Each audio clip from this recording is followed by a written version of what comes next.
إن الحمد لله نحمده ونستعينه ونستغفره ونعوذ بالله من شرور أنفسنا ومن سيئات أعمالنا من يهده الله فلا مضل له ومن يضلل فلا هادي له أشهد أن لا إله إلا الله وحده لا شريك له وأشهد أن محمدا عبده ورسوله لا نبي بعده اللهم صل وسلم وبارك على محمد وعلى آله وصحبه ومن تبعهم بإحسان إلى يوم الدين.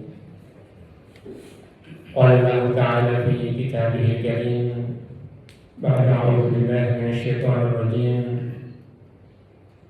لن تنالوا البر حتى تنفقوا مما تحبون وما تنفقوا من شيء فإن الله به عليم.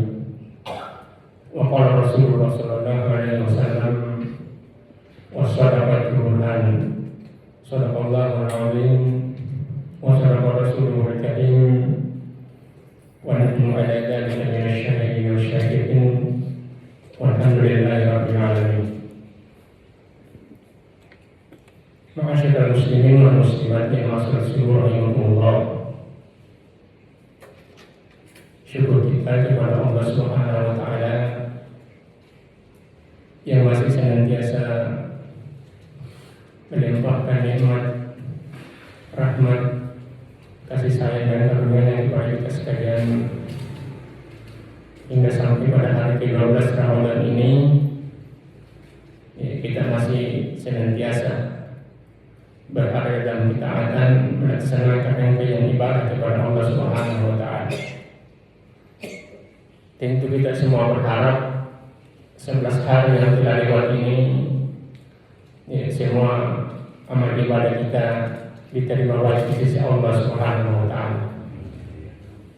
Dan juga kita berharap, kita berdoa semoga kita tetap bisa konsisten istiqamah sampai garis finish Ramadan. Jemaah sekalian rahimakumullah, salah satu ciri-ciri atau tanda-tanda orang beriman yang disebutkan Allah Subhanahu wa taala dalam Al-Qur'an adalah wa idza tuliyat 'alaihim ayatuhu zadatuhum imanan. Apabila dibacakan kepada mereka ayat-ayat Allah, maka bertambah lagi iman mereka. Nah, di bulan Ramadan ini adalah bulan di mana kita paling sering mendengarkan ayat Al-Quran dibacakan kepada kita. Baik itu dari bacaan kita sendiri, dari bacaan Pak Imam ketika salat tarawih, dan juga para ustaz yang membacakan ayat-ayat Al-Quran pada ceramah-ceramah selama bulan Ramadan. Pada kesempatan ini juga saya akan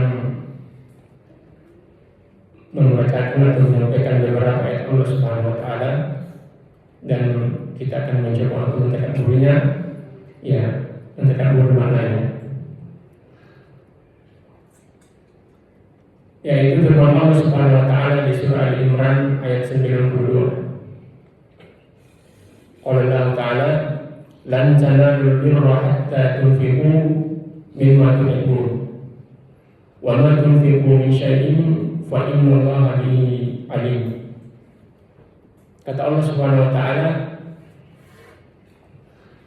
kalian tidak akan pernah sampai atau kalian tidak akan mampu mencapai yang namanya al-bir atau puncak kebaikan sampai kalian menginfakkan dari harta yang kalian cintai. Dan apapun yang kalian infakkan, maka Allah Subhanahu wa taala Maha mengetahuinya. Dan jemaah sekalian, para sahabat ketika ayat ini turun, maka mereka itu langsung gercep, langsung bertindak cepat untuk melaksanakan ayat ini. Di antara yang paling masyhur yang tercatat dalam riwayat, ada salah seorang sahabat Nabi namanya Abu Talha di Madinah. Ketika ayat ini turun, ya, maka dia langsung menghadap kepada Rasulullah. Dia mengatakan, wahai Rasulullah, sesungguhnya Allah Subhanahu wa taala telah berfirman, lan tanalul birra hatta tunfiqu mimma tuhibbun. Ya, kalian tidak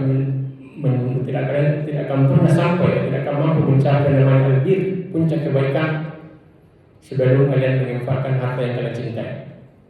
Abu Talha mengatakan, ya Rasulullah, dan harta yang menurut saya, harta yang paling saya cintai adalah ya kebun saya yang ada di depan masjid ini. Jadi ada sebuah kebun di depan masjid yang sangat luas, ya, dengan isinya, dan di dalamnya itu ada mata air. Ya, Abu Talha mengatakan bahwa ini harta yang paling saya cintai dan saya ingin menginfakkannya sesuai dengan ayat tadi. Ya, maka Rasulullah kemudian mengatakan, ini harta yang sangat menguntungkan, maka kalau engkau ingin menginfakkannya, maka infakkanlah kepada karib kerabat. Ya, maka Abu Talha pun langsung menginfakkan harta yang paling cintainya itu kepada karib kerabat. Demikian juga Umar bin Khattab radhiyallahu anhu. Diriwayatkan bahwa ketika ayat ini turun, Umar menghadap Rasulullah dan mengatakan, wahai Rasulullah, harta yang paling saya cintai adalah sebidang kebun, ya sebidang tanah di Khaybar. Itulah harta yang paling saya cintai. Maka dia pun langsung mewakafkannya demi untuk langsung mempraktikkan ayat ini tadi. Ya. Nah, inilah para sahabat. Ketika ada perintah dari Allah Subhanahu wa taala, ada ayat Allah yang turun, maka mereka langsung melaksanakan. Ya, mereka datang kepada Rasulullah itu bukan untuk menanyakan, wahai Rasulullah, apa maksud ayat ini? Ya, apakah kami disuruh menginfakkan harta yang kami cintai? Tidak. Tapi mereka langsung mempraktikkan.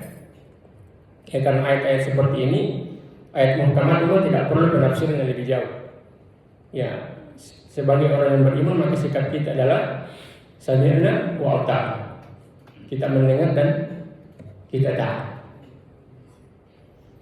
Ya, begitu juga dengan perintah Allah yang lainnya, seperti misalnya perintah zakat.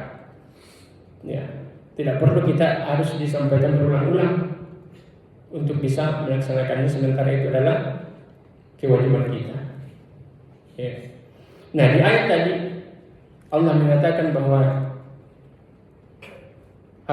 hanya infak dengan harta yang dicintai yang akan membawa kita kepada albir atau puncak kebaikan. Ya. Nah, dalam sebuah hadis Rasulullah SAW bersabda,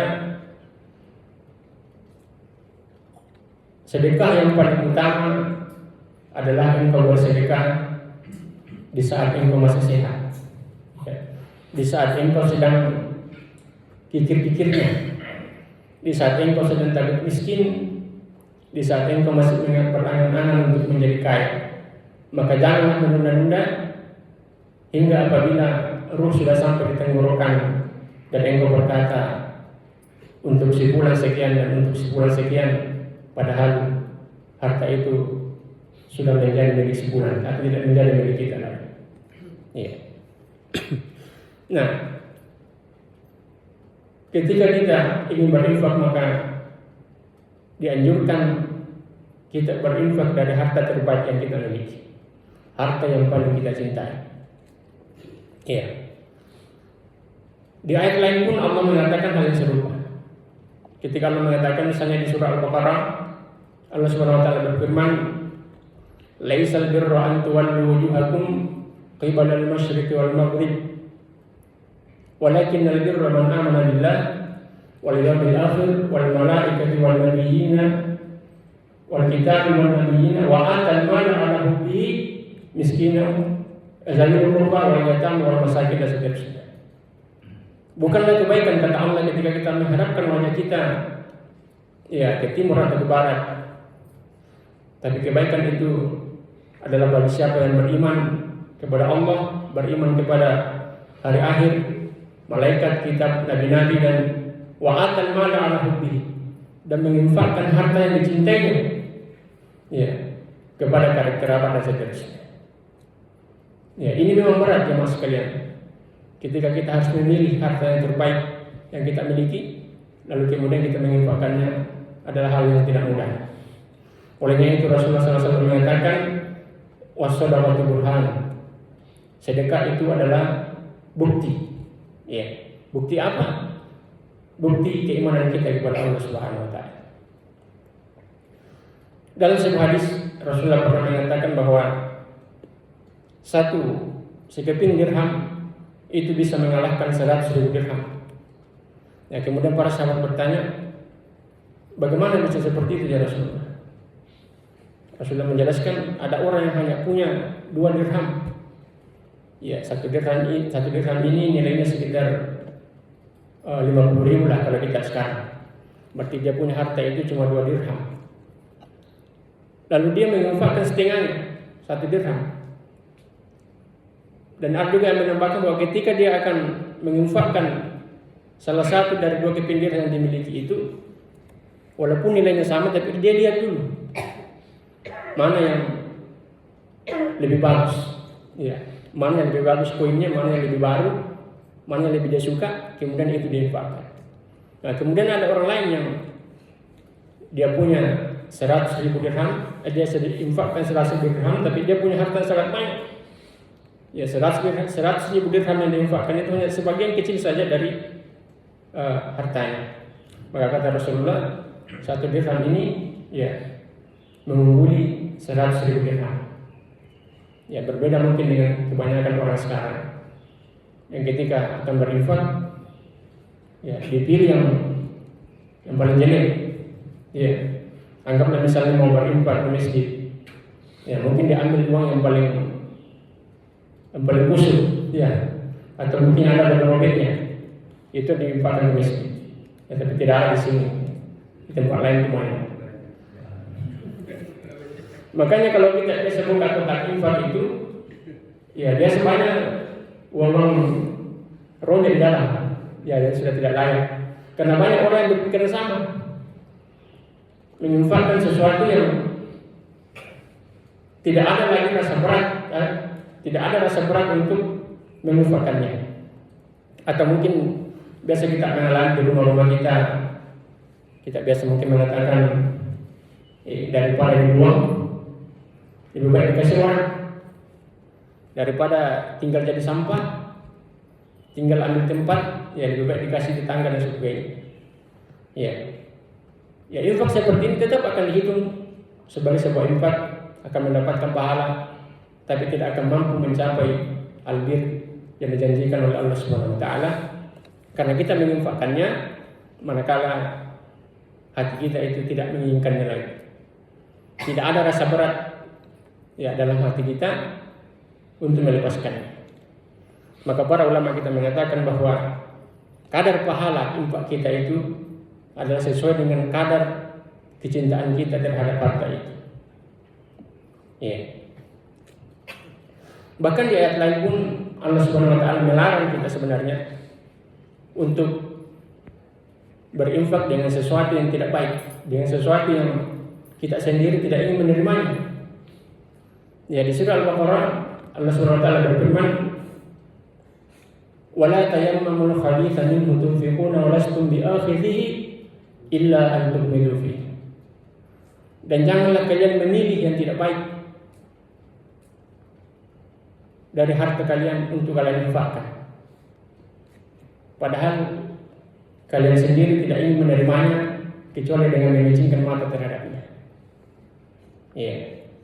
Ya, maka berinfak dengan harta yang dicintai memang sesuatu yang sulit. Ya. Kemudian dalam berinfak ini, ya tidak juga harus semuanya. Ya, cukup sebagiannya saja. Karena Allah Subhanahu wa taala menyebutkan salah satu sifat ibadur rahman itu adalah walladzina idza anfaqu lam yusrifu wa lam yaqturu wa kana baina dzalika qawama. Iya. Apabila mereka berinfak, mereka tidak berlebih-lebihan dan tidak juga terlalu kikir. Ya, wa kana baina dzalika qawama.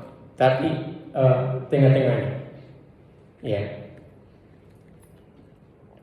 Jemaah sekalian, rahimakumullah. Di akhir ayat ini Allah Subhanahu wa taala mengatakan wa ma tunfiqu min syai'in fa innallaha bihi alim. Ini juga sekaligus menjadi penjelas bahwa infak yang diterima Allah Subhanahu wa taala bukan hanya ketika kita menginfakkan harta yang kita cintai.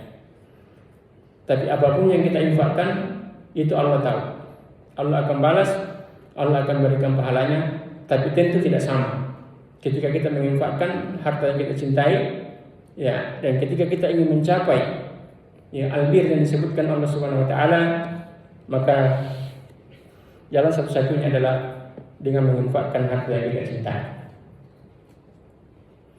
Ya, jadi kalau pulang nanti ke rumah, coba kita buka kembali ayat ini, surah Ali Imran ayat 92. Kita baca-baca, kita coba renungkan, lalu kita pikir-pikir, kira-kira harta apa yang harta kita yang paling kita cintai saat ini itu apa? Dan mampukah kita menginfakkannya sebagiannya demi untuk mencapai albir yang dijanjikan oleh Allah Subhanahu wa taala? Apalagi kalau harta yang kita cintai itu adalah harta yang wajib zakat, ya, yang sudah cukup nisab dan halnya, ya, maka berat atau tidak berat, ya, suka atau tidak suka, tetap harus kita keluarkan wajibnya. Kalau kita tidak mau, disetrika nanti di hari kiamat. Hadallahu wa iyyakum ajma'in. Subhanakallahumma wa bihamdik, asyhadu an la ilaha illa anta, astaghfiruka wa atubu ilaik. Assalamualaikum warahmatullahi wabarakatuh.